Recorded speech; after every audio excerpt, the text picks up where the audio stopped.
muy llamativas, muy significativas, porque están demostrando las expectativas que tienen los jóvenes. Y los jóvenes no esperan mucho del futuro en una sociedad, entonces sus decisiones sobre estudiar, trabajar, etc., van a reflejar eso de alguna manera. Y aquí tenemos la propuesta de la OIT que se relaciona a proveer oportunidades a la juventud, a este sector de la población, en términos de empleo, pero también en términos de incentivos para integrarse a la vida laboral, incentivos que no deberían empezar en el momento del trabajo, sino mucho antes, incluso dentro del sistema de educación, dentro de la formación de valores, dentro de la socialización, etc. No se debería pensar exclusivamente en el momento de inserción laboral solamente. Y aquí, en las diferentes etapas, lo que queremos asociar es la necesidad de tener siempre en mente este concepto de trabajo decente, trabajo digno, que ya en Bolivia se puede aproximar, y hay otras definiciones en otros países latinoamericanos también, pero que involucra la necesidad de no solamente ver salarios ni contratos en términos de tiempo, pero también asegurar protección social, asegurar la necesidad de diálogo, el derecho de poder asociarse y establecer sus derechos, etc. Todos esos principios que tienen que ver con lo que se llama la OIT del trabajo decente. Aquí lo que he querido mostrarles en esta gráfica es que en realidad cuando hablamos de jóvenes en el mercado del trabajo estamos hablando de jóvenes que a veces muchos de ellos están trabajando y están estudiando. Pero lo que hemos visto en el estudio de la OIT es que hay una gran diferencia, ¿no? Fíjense, en promedio, dentro de esta categoría de 15 a 29 años, 34% de estos jóvenes solo estudian, 33% solo trabajan, 20% no estudian ni trabajan, y 13% estudian y trabajan en diferentes etapas, ¿no? Podría ser, aquí estamos considerando incluso jóvenes que ya han egresado, han salido bachilleres, que siguen estudiando, están en la universidad y trabajan. Pero fíjese la diferencia, ¿no? Tenemos 20% que no está estudiando y no está trabajando. Es un sector muy importante en el que nos deberíamos enfocar también. Diferentes situaciones para estos grupos implican diferentes políticas. No podemos pensar en un grupo homogéneo de jóvenes, ¿no? 34% de los que solo estudian, pensaríamos que persistan con una educación pero de calidad para que puedan integrarse efectivamente y de manera, digamos, eficiente a una estructura del mercado del trabajo, ¿no? Hacer esa transición de la escuela del trabajo. 33% solo trabajan. ¿A qué deberíamos optar? ¿Cómo deberíamos ayudar a este grupo? Pensar en políticas significaría políticas y programas que mejoren sus ingresos, su protección social y que logren acercarlos hacia lo que llamaríamos el trabajo decente. Ese 13% que estudian y trabajan, para ese 13% las políticas deberían garantizar sus estudios, ¿no? Apoyarlos en eso, porque definitivamente para este grupo el trabajo es instrumental, ¿no? Es una forma de llegar a mejorar su capital humano. El grupo en rojo es el grupo problemático, ¿no? Fíjense, generalmente lo que hemos visto en este estudio es que son mujeres confinadas a tareas del hogar y varones en alto riesgo social. Porque, bueno, ese es otro problema que tenemos con las estadísticas, ¿no? Tareas del hogar se clasifica como no trabajan, ahí hay un gran problema, ¿no? Pero esto está dentro de la clasificación oficial que se utiliza, lo cual no justifica, ¿no?, esta definición. Sin embargo, son en general jóvenes que están asumiendo plenamente las tareas del hogar y que no tienen el tiempo, no han podido entrar en esta articulación a través del estudio con el mercado del trabajo. Y varones en alto riesgo social, en el sentido de que no están estudiando, no están trabajando, bueno, no tienen una ocupación y se mantienen, ¿no? No hay muchas expectativas para este grupo. Estos 4 grupos conforman esos 104 millones de jóvenes en Latinoamérica dentro de esta categoría que se caracteriza como jóvenes. Aquí lo que hemos hecho es dividir un poquito. Nuevamente, las grandes generalizaciones son peligrosas, ¿no? Latinoamérica es un continente muy diverso. Los jóvenes están experimentando diversas situaciones, algunas cosas comunes como la migración, desafíos, etc. Pero es importante mantener eso, ¿por qué? Pensando en programas, ¿no? que nos orienten mejor a definir políticas, etc., ¿no? Bien, por ejemplo, aquí vemos países con tasa de inactividad de aquellos jóvenes que no estudian ni trabajan, ese grupo, ¿no ven? Ese último grupo. Fíjense, en Brasil ese último grupo ha ido disminuyendo, Chile es otro país donde se muestra que ese grupo de jóvenes que no trabajan ni estudian empieza a disminuir. Uruguay, Costa Rica, tenemos que durante los 90 ese grupo de jóvenes era mayor y en el 2005, a finales del 2000, ya disminuyó. Sin embargo, hay otro grupo de países donde esa tasa de inactividad aumenta y luego disminuye. Entonces, debe de verse alguna lógica interna, ¿no? Entonces, tenemos aquí el Ecuador, la República Bolivariana de Venezuela, México, Perú, aun cuando las diferencias, fíjense, en México, comparando 1996 a 2005, la diferencia es bien significativa, ¿no? Mientras que Perú no es tanto, 1990 a 2007 no hay muchas diferencias.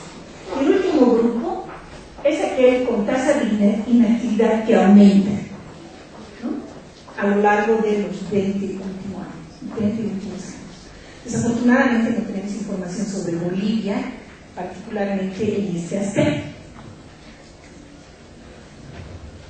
Bien, lo último que quisiera tocar rápidamente, dada la hora también, es el marco jurídico e institucional. En realidad la OIT se caracteriza como organización internacional por tener y por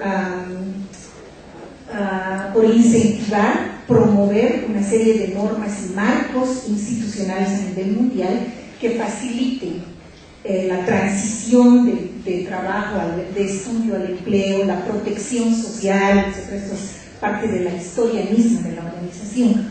Lo que tenemos en términos de jóvenes es varias regulaciones, acuerdos, estudios, plataformas creadas exclusivamente para este tema, ¿no? Empezamos con un hito que se marca en la Declaración del Milenio, donde se asume como primer objetivo la reducción de la pobreza, pero también fomentar una asociación mundial para el desarrollo y en la meta de 16 elaborar y aplicar estrategias que proporcionen a los jóvenes un trabajo digno y productivo. Esta declaración del milenio es muy importante, ¿no? Es muy significativa en términos de los avances institucionales de los últimos años. La meta de llegar al trabajo decente, de llegar a construir la institucionalidad en un país, en una sociedad orientada hacia un trabajo decente es también importante y se lo ha orientado también exclusivamente para los empleos dirigidos a jóvenes. En el marco internacional del empleo juvenil tenemos el informe Nosotros los pueblos, la función de las Naciones Unidas del siglo XXI, donde nuevamente, además de recalcar la importancia de enfocarse en las características y necesidades propias del empleo juvenil, se propone la creación de una red de políticas de empleo juvenil mundial, ¿no? Y eso constituye ese marco grande mundial a partir de esa cumbre del milenio, donde organizaciones como el Banco Mundial, las Naciones Unidas, etc., crean esta red orientada a aunar esfuerzos para lograr una estrategia relativa al trabajo decente de los jóvenes. Y aquí, ¿qué es lo que se está enfocando? ¿Qué se entiende como una estrategia de trabajo decente para los jóvenes? La igualdad de las oportunidades, la empleabilidad, invertir en educación y formación continua para los jóvenes, facilitar, apoyar el espíritu empresarial. Nótese que, como hemos visto en las estadísticas generales, en realidad el sector en promedio que ofrece mayores oportunidades al empleo juvenil es el sector privado. Parece que esta es la forma más óptima, digamos, o más accesible, mejor, para los jóvenes de entrar al mercado de trabajo, ¿no? Entonces, programas orientados a facilitar la creación y la gestión de empresas son importantes. Y situar definitivamente la creación del empleo en el centro de la política macroeconómica, ir más allá de los programas específicos orientados a ciertos grupos, pero que sea parte de la política macro de crecimiento y desarrollo productivo de una sociedad. Y aquí tenemos la agenda hemisférica que marca la línea del 2006 al 2015. Bien, voy a acabar esta presentación resumiendo los grandes retos que tenemos en América Latina y el Caribe en relación a la creación de empleos asociada al desarrollo productivo, social de una economía y de una sociedad en su conjunto. Como ya había mencionado, el marco regulatorio adecuado es muy importante, la institucionalidad, la creación de esa institucionalidad dentro de cada país. La creación de empleos juveniles definitivamente es parte de la creación de empleos en general de una sociedad, pero no podemos asumir que si estamos con el objetivo de crecer y crear empleos, vamos a asumir que esos empleos también darán oportunidades a los jóvenes. ¿Por qué no podemos asumir esto? Porque los jóvenes tienen diferentes características, están entrando al mercado en particulares circunstancias, en un contexto de crisis, etc. Y definitivamente representan uno de los grupos vulnerables, más vulnerables de la sociedad. Mejor articulación con el mundo productivo, esta es una de las lecciones que ya las sabíamos de hace años, pero que se vuelve a ratificar recientemente. Es decir, sabemos que el crecimiento económico per se no está asociado al crecimiento de empleos y tampoco está asociado al crecimiento de oportunidades para los jóvenes, pero parece ser una condición necesaria, ¿no? Definitivamente lo que se necesita es orientar ese crecimiento, asegurar que se dirija a los jóvenes, a los grupos sociales vulnerables, pero la cuestión productiva económica es central dentro de este proceso. Entonces, articular programas, esfuerzos al sector productivo es un aspecto muy importante. Protección social es necesaria y se necesita incluirla dentro de ese nuevo marco regulatorio que caracterizaría nuestros esfuerzos de conducir el crecimiento productivo social hacia la creación de empleos, ¿no? Educación formal y educación e información para el trabajo. Uno de los resultados también bien importantes de estos estudios en los recientes años en Latinoamérica es que la educación sí está relacionada a mejores ingresos y a mayores oportunidades de empleo. Y esa relación se la ve más concreta a niveles más altos de educación. Diríamos, por ejemplo, que con educación primaria se puede llegar hasta por ahí, pero aumenta la educación y pasa un umbral, y ese umbral en diferentes países puede ser el bachillerato, puede ser la educación secundaria, ¿no? Es ahí donde lo que se llama en economía se puede ver retornos, es decir, mejores oportunidades de ingresos y empleo. Entonces la educación formal, la educación técnica tiene un rol importante y significativo en Latinoamérica. Formación y desarrollo empresarial, particularmente si estamos pensando en jóvenes, porque ese es uno de los nichos donde se encuentran.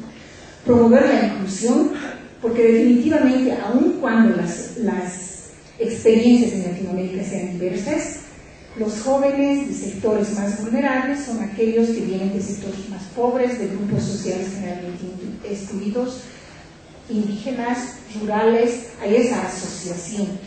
Entonces, juventud, empleo e inclusión social son temas relacionados.